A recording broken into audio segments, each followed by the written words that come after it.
Students, आइए बच्चों, आज हम आपको इस वीडियो में उत्तर पुस्तिका में लिखने का सही तरीका बताएंगे। यानी उत्तर पुस्तिका मतलब आंसर शीट।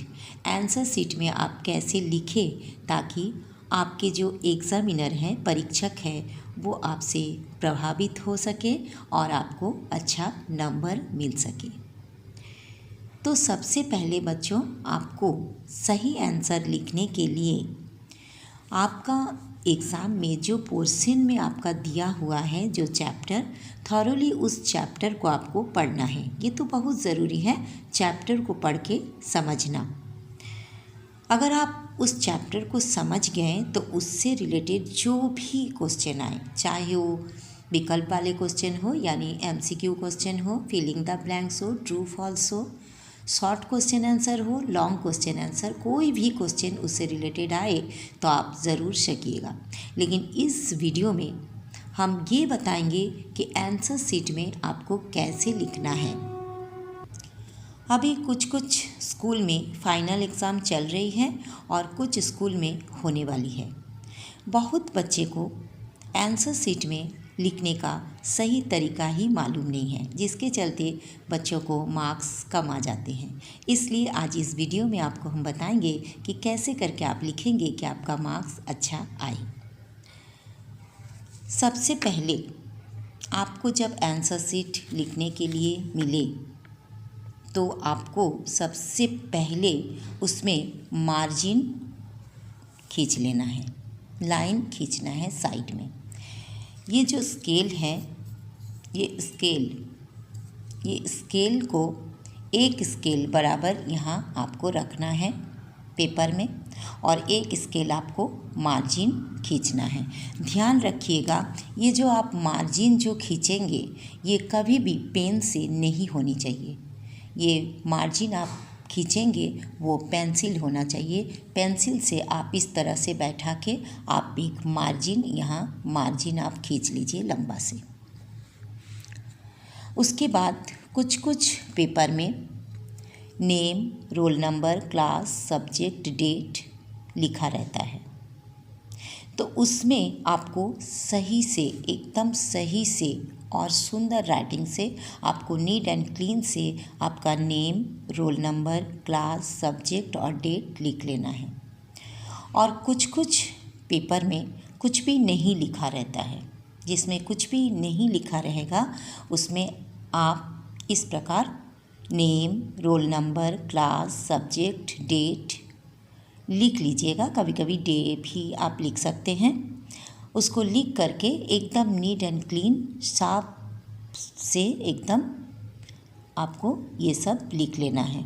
यहाँ गलत नहीं होना है, आप सही तरीक़ा से आपको लिख लेना है। और फिर उसके बाद एक यहाँ पेंसिल से लाइन खींच लेना है। फिर आपको आंसर यहाँ से शुरू करना है। आंसर शीट में आप जो भी आंसर लिखेंगे, फर्स्ट पॉइंट एकदम ध्यान देना है, आपका राइटिंग एकदम सही होना चाहिए, सुंदर होना चाहिए, साफ सुथरा।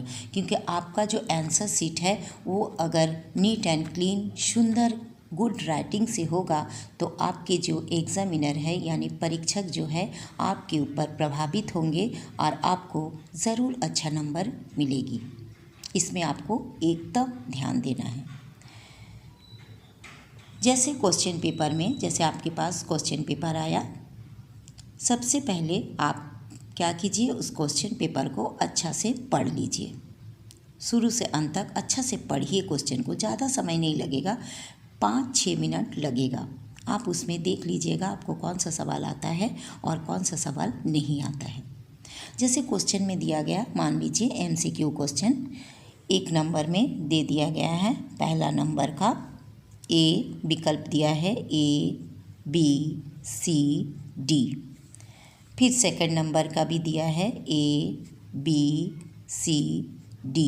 इस प्रकार से आपको क्वेश्चन दे दिया गया। तो आपको आंसर कैसे लिखना है, आपको लिखना है, मान लीजिए 1 नंबर का सही आंसर है B, तो आपको इस प्रकार 1 का B ऐसे आपको लिख देना है। क्वेश्चन का आंसर लिखते समय नंबर देना भूलिएगा नहीं और सही नंबर दीजिएगा। मान लीजिए आपको क्वेश्चन नंबर 1, 2, 3, 4 इस प्रकार से क्वेश्चन दिया हुआ है। उसमें से आपको 1 का सभी सारा क्वेश्चन आपको आता है, आप लिख लिए। और मान लीजिए आपका सेकंड नंबर क्वेश्चन में जो है वो आपको नहीं आता है और आपको थर्ड नंबर आ रहा है, तो उस समय आप ये सेकंड नंबर को ही लेके, जो आपको नहीं आता है उसको लेकर के सोचते नहीं रहिएगा। उसमें आपका जो समय है, टाइम है, वे वेस्ट होगा। इसलिए आपको जो पहले आता है उसको आपको पहले कर लेना है। मान लीजिए सेकंड नंबर नहीं आया और थर्ड नंबर आपको आता है, तो आप उसके बाद 1 नंबर का पूरा कर लिए, जितना भी आया था 1 नंबर का।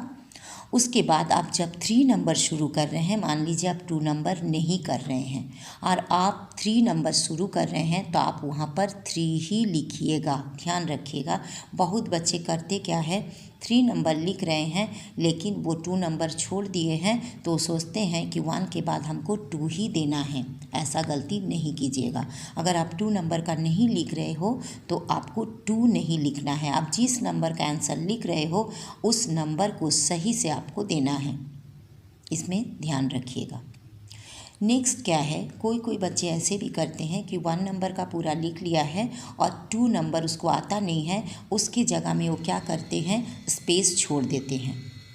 यहाँ तक स्पेस छोड़ दिए कि यहाँ तक में मेरा 2 नंबर हो जाएगा और वो नेक्स्ट 3 नंबर शुरू कर देते हैं। यहाँ 2 नंबर के लिए स्पेस छोड़ देते हैं, इस तरह से स्पेस छोड़ देते हैं। ऐसा गलती नहीं कीजिएगा, इसमें पेपर बहुत ही ख़राब दिखता है। आपको जो पहले आ रहा है उसको आप लिखिए। खाली ध्यान रखिएगा कि आप जो लिख रहे हो उसका नंबर यानी क्रमांक एकदम सही होना ज़रूरी है। नेक्स्ट, लिखते समय ध्यान रखिएगा कि इस जो मार्जिन है इसके ऊपर नहीं लिखिएगा। इस लाइन को छोड़ करके उसका नीचे का जो लाइन है उसमें आपको लिखना है। नेक्स्ट पॉइंट बहुत ही इम्पॉर्टेंट पॉइंट है।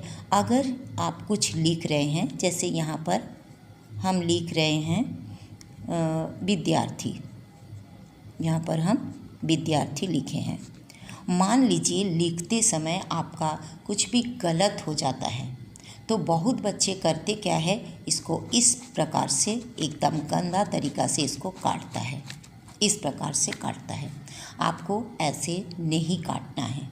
इसमें जो पेपर आपका है वो बहुत गंदा दिखता है, इसलिए आपको देखिए इसको इस प्रकार काटना है।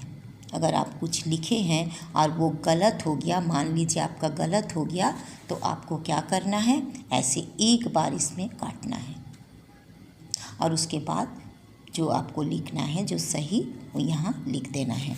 एक बार काटिएगा और इसमें बिल्कुल वाइटनर बिल्कुल यूज़ नहीं करना है, नहीं कीजिएगा, उसमें आपका नंबर एकदम घट जाएगा। नेक्स्ट आपको ये ध्यान रखना है, जिसमें मान लीजिए नंबर नहीं है। नंबर नहीं है का मतलब, मान लीजिए यहाँ 4 नंबर है और आपको यहाँ शब्दार्थ, हिंदी में आपको शब्दार्थ लिखने दिया गया, या इंग्लिश में मान लीजिए वर्ड मीनिंग,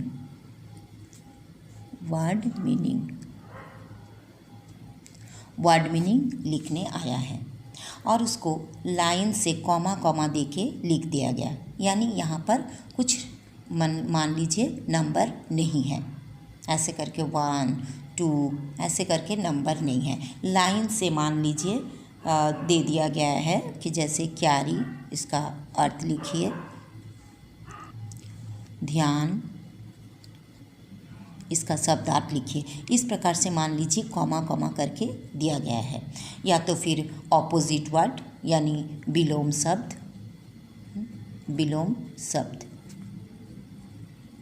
इंग्लिश में ऑपोजिट, इंग्लिश पेपर में दे दिया गया है और उसमें भी कॉमा करके दे दिया गया है, ऐसे करके,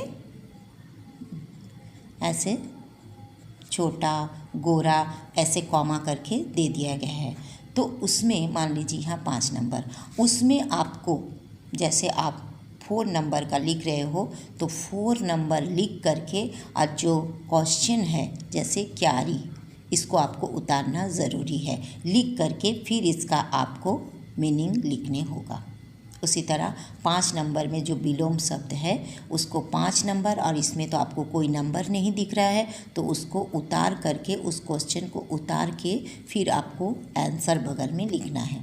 और मान लीजिए इसमें दिया गया है नंबर, जैसे इसमें 1, इसमें 2, इस प्रकार से नंबर दिया गया है, तब आप 5 का 1 और उसका आंसर क्या होगा आप लिख सकते हो। जिसमें नंबरिंग रहेगा उसमें आप बिना क्वेश्चन उतार के आप लिख सकते हो, लेकिन जहाँ पर नंबरिंग नहीं रहेगा वहाँ आपको ये क्वेश्चन उतारने होगा, और बाकी किसी का आपको क्वेश्चन उतारने का ज़रूरत नहीं है जिसमें नंबर रहेगा। लेकिन बच्चों ध्यान रखिएगा, नंबर जो क्रमांक है, नंबर है, उसको आपको एकदम सही नंबर देना है। आप जिस प्रश्न का लिख रहे हो उसी का नंबर आपको देना है। मान लीजिए आप 1 नंबर के बाद 2 नंबर नहीं कर रहे हो, 3 नंबर नहीं कर रहे हो, 4 नंबर में आ गए हो, तो जो नंबर आप लिख रहे हो वही नंबर आपको लिखना है। नेक्स्ट पॉइंट है चित्र। मान लीजिए आपको कोई भी, चाहे साइंस पेपर हो, एसएसटी पेपर हो, कोई भी सब्जेक्ट का पेपर हो, और आपको डायग्राम बनाने दिया गया है, तो आपको ध्यान रखना है वो जो आप चित्र बनाएंगे, जो डायग्राम आप बनाएंगे, वो कभी भी पेन से नहीं बनाना है। ध्यान रखिएगा, वो पेन से नहीं बनाइएगा, बल्कि उसमें आपको पेंसिल यूज़ करना है। और डायग्राम जब बनाने आएगा तो आप ज़रूर बनाइएगा, क्योंकि उसमें अच्छा मार्क्स आता है। और सुंदर से आपको बनाना है। ध्यान रखिएगा, उसमें आपको पेंसिल का यूज़ करना है, पेन का यूज़ आप कभी नहीं कीजिएगा। नेक्स्ट पॉइंट है हेडिंग। आप जो कुछ भी लिख रहे हो, जैसे मान लीजिए आपको ए से लिखने आया निबंध, तो जब आप हेडिंग लिखिएगा तो वो सुंदर से लिखिएगा और उसके नीचे थोड़ा सा लकीर टान दीजिएगा, और उसमें जो एक दोहरा इन्वर्टेड कॉमा है उसको भी इन्वर्टेड कॉमा को ज़रूर दीजिएगा। उसमें देखने में पेपर आपका सुंदर लगेगा। और जब आप आंसर लिखते हो, क्वेश्चन आंसर, वो जब आंसर ख़त्म हो जाएगा तो अगर आपके पास समय है तो आपको क्या करना है, पेंसिल से उसमें लाइन खींच दीजिएगा। एक आंसर ख़त्म होने के बाद पेंसिल से आपको स्केल लेके पेंसिल से ऐसे करके लाइन खींच देना है, तो उसमें पता चलता है कि ये आंसर यहाँ तक ख़त्म हो गया है, और एग्ज़ामिनर जो है उसको आंसर चेक करने में सुविधा होती है। लेकिन आपका राइटिंग एकदम सुंदर होना चाहिए, इस बात को आप ज़रूर ध्यान रखिएगा। नेक्स्ट है एक शब्द में उत्तर दीजिए, यानी 1 वर्ड आंसर। बहुत बच्चे इसमें गलत कर देते हैं। जब 1 वर्ड का आंसर पूछा गया है तो आपको केवल 1 वर्ड में ही देना है। मान लीजिए क्वेश्चन किया है कि संज्ञा के स्थान पर प्रयुक्त होने वाले शब्द को क्या कहलाते हैं, और ऊपर में लिखा है कि एक शब्द में उत्तर दीजिए, तो आपको केवल यहाँ लिखना है सर्वनाम। संज्ञा के स्थान पर प्रयुक्त होने वाले शब्द को क्या कहलाते हैं, अगर क्वेश्चन आया तो आपको लिखना है, क्या लिखना है, सर्वनाम। ये हुआ एक शब्द में उत्तर। अगर उस जगह में लिखा रहेगा कि एक पंक्ति में उत्तर दीजिए, एक पंक्ति लिखा रहेगा, तब उसको आपको पूरा उस आंसर को लिखना है कि संज्ञा के स्थान पर प्रयुक्त होने वाले शब्द को सर्वनाम कहलाते हैं। बहुत बच्चे इसमें मिस्टेक कर देते हैं। नेक्स्ट और एक पॉइंट, बहुत ही ज़रूरी पॉइंट है। आपको जब आप क्वेश्चन का उत्तर लिख रहे हो तो जो जो आप क्वेश्चन को अटेंड कर रहे हो, यानी जो जो क्वेश्चन आप लिख रहे हो उसको एक पेंसिल से क्वेश्चन पेपर में टिक करते जाइएगा कि ये क्वेश्चन हम कर ले रहे हैं। नहीं तो कभी कभी ऐसा होता है कि आप क्वेश्चन लिखे ही नहीं और भूल गए हैं कि आप कौन सा लिखे हैं और कौन सा नहीं लिखे हैं। बाद में आप देखते हो कि मेरा इस क्वेश्चन छूट गया है। इसलिए क्वेश्चन पेपर में आपको पेंसिल से टिक कर लेना है। जो जो आपका होते जाएगा आप उसमें ज़रूर टिक कर लीजिएगा, तब आपको पता चलेगा कि ये क्वेश्चन मेरा हो गया है। समय जो टाइम है उस पर आपको ध्यान रखना बहुत ज़रूरी है। समय को ध्यान रखते हुए आपको आंसर लिखना है, क्योंकि अगर आप धीरे धीरे लिखेंगे, सोच सोच कर लिखेंगे तो क्या होगा, आपका समय बीत जाएगा। और समय अगर हो गया तो आपका जो एग्ज़ामिनर है वो आपका आंसर शीट ले लेंगे। इसलिए आप समय को ज़रूर ध्यान रखिएगा। बहुत बच्चे क्या करते हैं, धीरे धीरे लिखते हैं और लास्ट में देखते हैं जो लॉन्ग क्वेश्चन आंसर है जिसमें ज़्यादा मार्क्स है, 5-6 नंबर है, वही सब छूट जाता है। इसलिए आप समय को ज़रूर ध्यान रखिएगा और जो लॉन्ग क्वेश्चन आंसर है उसको पहले लिखने का कोशिश कीजिएगा। अगर पहले आपका ज़्यादा मार्क्स वाला क्वेश्चन का आंसर आप लिख लिए हैं तो शॉर्ट लिखने में ज़्यादा टाइम नहीं लगेगा और उसमें आपका राइटिंग भी अच्छा होगा। और नहीं तो आपका समय अगर कम रहा और आपका लॉन्ग क्वेश्चन आंसर बाकी रह गया तो हड़बड़ी में आप लिखेंगे जिसमें आपका गलत भी हो सकता है और आपका राइटिंग भी उसमें ख़राब हो जाएगा। इसलिए आप देखिएगा जो ज़्यादा मार्क्स का है उसको पहले कवर करने का कोशिश कीजिएगा, तो आपका आंसर शीट भी सुंदर होगा और आपका आंसर भी सही हो जाएगा। तो बच्चों, आपको इस वीडियो में इतनी सारी जानकारी हम दे दिए हैं कि आपको उत्तर पुस्तिका में कैसे लिखना है, आंसर शीट में कैसे लिखना है। अगर बच्चों मेरा वीडियो आपको अच्छा लगता है तो आप लाइक कीजिएगा, अपने दोस्तों में शेयर कीजिएगा और अगर अभी तक मेरा चैनल को आपने सब्सक्राइब नहीं किए हैं तो प्लीज़ सब्सक्राइब कर दीजिएगा, बेल आइकन को दबा दीजिएगा और ऑल में इसको कर दीजिएगा ताकि मेरा नोटिफिकेशन आपके पास आ जाए कि मैं क्या पढ़ा रही हूँ, जिससे आपको लाभ हो सके और आपका इस वीडियो से फ़ायदा हो और आपका एग्ज़ाम बहुत अच्छा हो। Thank you so much. फिर मिलते हैं नेक्स्ट वीडियो में। Bye bye.